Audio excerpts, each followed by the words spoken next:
다음에 서울 빌라 오피스의 시장이 회복을 하고 있다.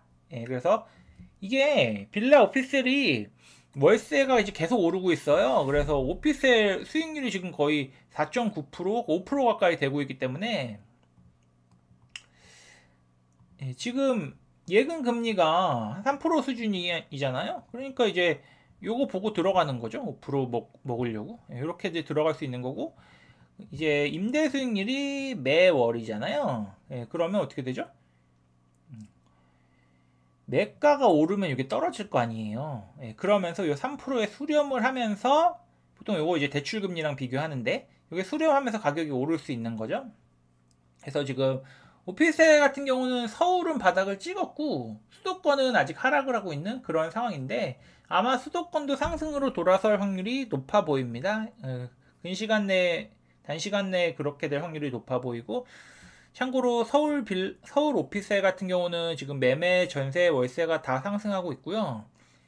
수도권 같은 경우는 매매, 전세 하락하고 있고 월세는 계속 오르고 있는 상황입니다. 그래서 그렇고, 그 다음에 서울 빌라 같은 경우는 매저널 다 상승하고 있고, 그 다음에 수도권 빌라 같은 경우도 매저널이 지금 거의 다 상승하고 있는 그런 상황이고요.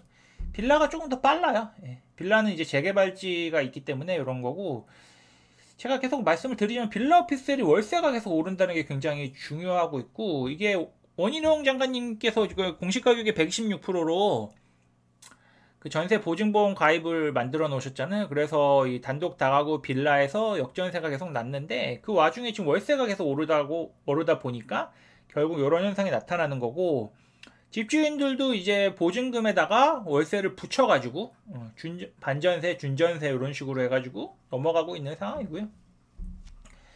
예, 빌라가 2014년 9월부터 12월에 빌라 매매 거래량이 8,500건 정도였고, YOI는 뭐 7,873건이라서 8% 정도 상승한 거고, 매매 수급 지수도 뭐 2022년 5월에 96에서 2024년 12월에 뭐 97.1 정도로 서울 빌라가 이제 다시 올라오고 있는 상황이고, 도심권이랑 동남권이 많이 좀 이제 상승세로 돌아섰고, 오피스텔도 조금씩 서울은 플러스로 되고 있는 이런 상황인데요.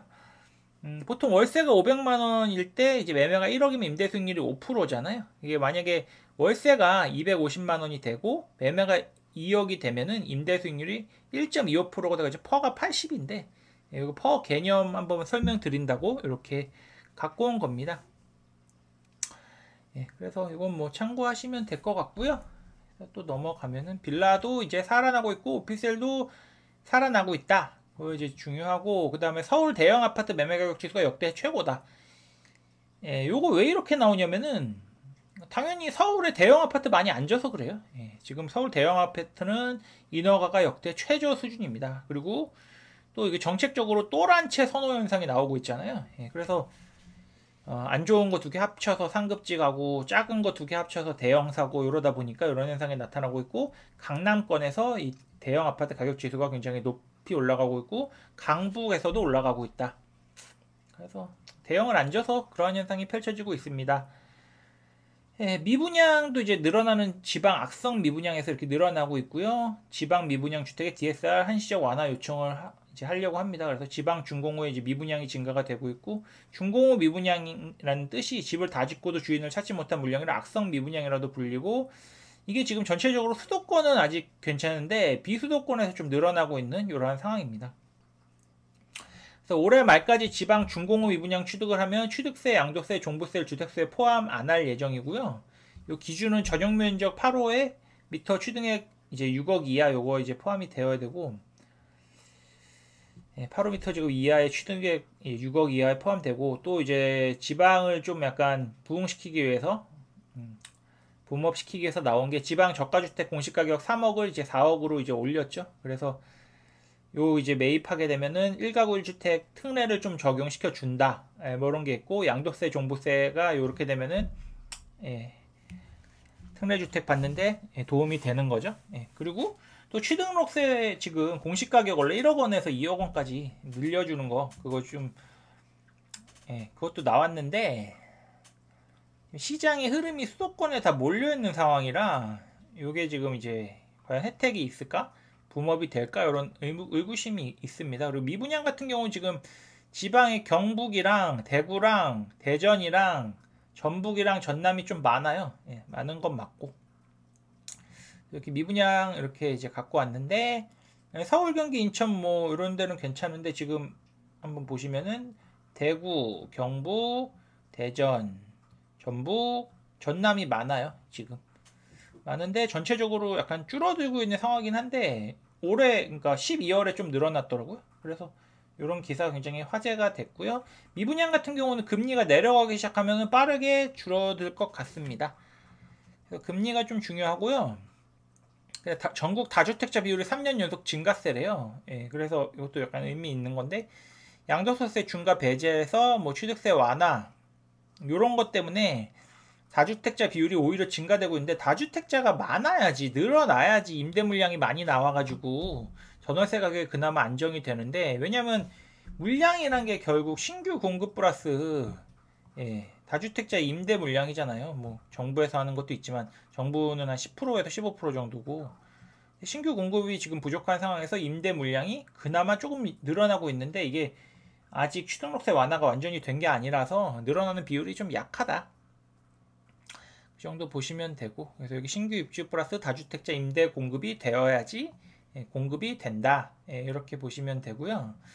그다음에 경기도 아파트 매입한 서울 사람 증가 추이가, 경기도로 이제 사람이 점점 이동을 한다는 거예요. 서울에서. 그래서 탈서울 경기도로 고고라고 써놨는데, 서울에서 도시를 떠난 인구가 55,600명, 경기도로 들어온 인구가 27,500명 해갖고, 한마디로 서울에서 점점 경기도 인천으로 떠난다는 거예요. 왜 떠날까? 서울 아파트가 너무 비싸서 그런 거예요. 그렇고요. 거래가 이제 가장 많았던 곳, 경기도에서 서울 사람이 경기도 아파트 어디 많이 샀냐? 고양시, 남양주, 하남시, 의정부. 약간 이제 서울에서 외곽으로 나갈 때 이렇게 많이 샀다? 이렇게 보시면 될 것 같습니다. 요건 이제 한은에서 기준금리랑 집값이랑 요 이제 공식을 하나 만들었어요. 그래서 갖고 왔는데, 기준금리가 0.25% 상승하면 집값이 0.4% 하락한다. 기준금리가 0.25% 하락하면 집값이 0.4% 상승한다. 그래서 반비례 관계다. 이렇게 이제 한번 보시면 될 것 같고, 요거 지금 KB 평균 매매가인데요. 지금 이제 파일이 좀 늦게 열리는 상황이고, 딴 거부터 봐야겠다. 30세 매수 요거 보시면은, 30대 매수 보시면 최근에 굉장히 이제 늘어나고 있잖아요. 2023년, 2024년 이게 30대가 매입을 많이 하고 있는데, 아파트를, 이게 왜냐면 문재인 정권에서 요 포모를 굉장히 많이 경험했기 때문에 30대들이 요번엔 놓칠 수 없다 이러면서 30대들이 매입을 굉장히 많이 하고 있어요. 그리고 보통 집을 사는 시점이 아기를 낳을 때 많이 사거든요. 그래서 최근에 30대들이 집을 좀 많이 사고 있다. 이렇게 이제 보시면 될 것 같고요. 요거를 꿀비로 보기 하면은, KB 아파트 평균 매매가 그러니까 얼마냐 요건데, 강남구가 거의 1억 가까이 되고, 서초구가 뭐 9,200만원, 과천시가 7,600만원, 뭐 송파구가 7,100만원, 용산이 7,000만원, 성동구가 5,800 요 정도고, 서울 평균이 5,000이에요. 그러니까 이게 5,000 곱하기 이제 30평 정도 하면은 뭐 이게 15억이 나오는 거죠. 평균 매매가가 그 정도 나오는 거고. 그래서 강남구가 아마 1억이 이제 넘을 것 같아요. 조만간에. 그렇게 보시면 될 것 같습니다.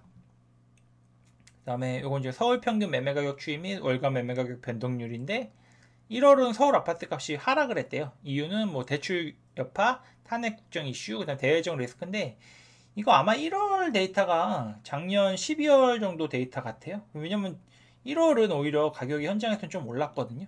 그래서 그렇고, 서초구가 거래가 굉장히 줄었거든요. 그래서 시장이 찐 상승으로 돌아서려면 이 서초구 거래량이 늘어나는지 한번 보는 것도 그러니까 의미가 있을 것 같고요.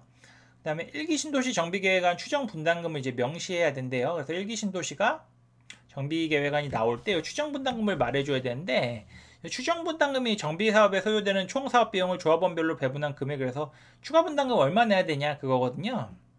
근데 이게 큰 의미가 없는 게, 입주하는 시점에 일반 분양분 가격을 모르잖아요. 일반 분양 물량은 어느 정도 나오죠. 왜냐면 용적률이랑 현재 대지 지분을 가지고 알 수 있으니까. 공사비도 알 수가 없잖아요. 예, 사업비도 알 수가 없고. 그래서 이렇게 이제 곱하고 빼야 되는데요. 이게 그 시점에 모르는데 현재 시점으로 계산을 한 거죠. 그래서 다른 단지랑 비교하는 데는 도움이 되는데 이게 정확하게 맞지는 않습니다. 그리고 이게 나오면은 좋은 점도 있고 나쁜 점도 있는데, 좋은 점은 대충 밸류에이션을 계산할 수 있고, 단점은 추가 분담금 때문에 싸워가지고 사업이 진행 안 될 수 있습니다. 근데 이게 아셔야 될 게, 공사비는 낮추고 일반 분양 가격은 높여서 조금 적게 나오게 저렇게 나옵니다. 그래야지 사업이 진행이 되니까요.